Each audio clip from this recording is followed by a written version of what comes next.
Howdy, my name is Clifton Kay, and today I'm going to be talking about ball tampering in Australian cricket. On March 24th of 2018, in a test match between Cricket Australia and South Africa, a bowler for the Australian team, Cameron Bancroft, was seen on television using a foreign substance to alter the surface of a cricket ball. When approached on the field by referees, he proceeded to put the item in his trousers and hid it from the refs, acting like nothing was wrong. And it wasn't until after the match in a press conference with team captain Steve Smith that it was found that Bancroft used sandpaper to alter the surface of the ball and produce reverse swing.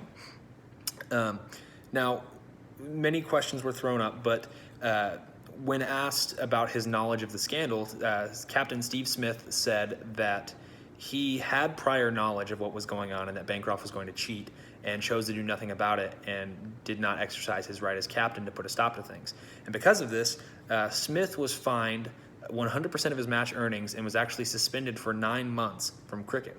Bancroft received a similar punishment, being suspended for 9 months and losing 75% of his earnings. And then it wasn't until after this that vice captain David Warner was suspended for a full year when word came out that it was actually his idea to cheat during this match. Now, moving forward, as each party is trying to get a grip on what's happened, you have to understand the background that these parties face. Cricket is a huge form of national pride for Australia. The history of Cricket Australia dates back to the 1800s. It's one of the most, if not the most successful cricket programs in the world. And actually, former English spinner Graham Swan is quoted as saying that Cricket Australia is a higher than high, pious team who set the benchmark for what is right and what is wrong in cricket, which might explain the harshness of their punishments. I don't know. But another pillar of cricket in Australia are the topics of fair play and integrity.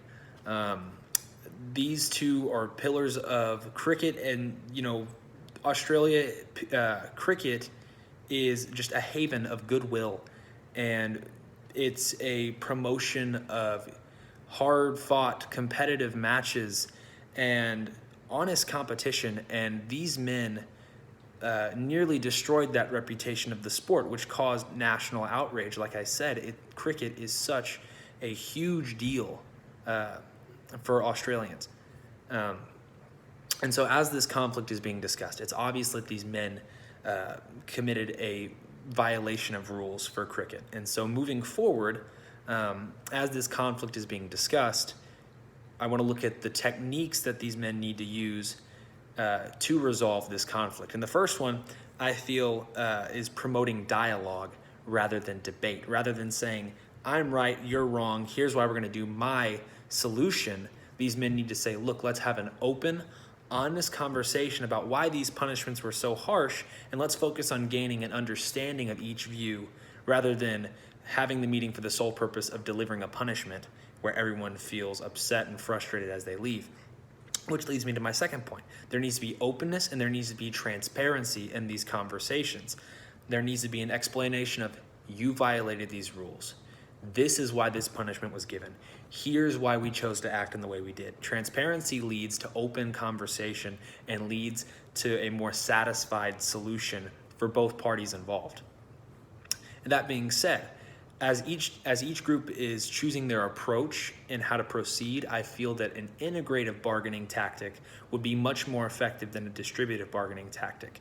Integrative bargaining promotes the win-win solution, and generally a win-win solution leads to a more healthy conversation, whereas distributive bargaining is basically more of a, we do it my way or we don't do it at all.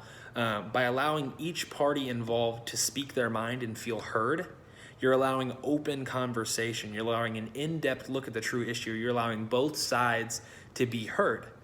You're allowing solutions that you might not have thought of before to be presented, and in reality, a much more just and fair punishment rather than a solution coming from the minds of a few people. Whenever you have both sides involved, you get to see every point of view. And like I said earlier, a win-win approach allows both sides to leave with a sense of accomplishment, with some form of satisfaction But that will not come without a little bit of difficulty. There are barriers in every discussion, there are barriers in every conversation. And it was Dr. Jim Gwynn who said, the key to overcoming barriers is preparing an influential argument that has a feasible and enforceable resolution. These men need to come prepared. They need to sit and have a detailed explanation of what they feel should happen. There's going to be issues with the my way or the highway barrier. Each side is going to want their solution. These men aren't going to want to face suspensions. These men aren't going to want to face fines. People will want them to face suspensions and fines. So there needs to be some form of common ground that's reached between the two, rather than just one party getting their way. And then another issue that's going to come up is the communication barrier.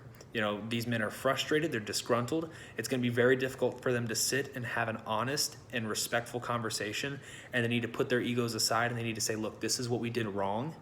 This is how we get to this solution. Yes, we're going to face some form of punishment because there are clear violations. There is a clear breaking of the rules. But if these men can come forward and say, here's what we did wrong, let's create an open dialogue about how we can fix it, that is truly the way that everyone will leave this meeting happy and with a fair decision being made. Thank you.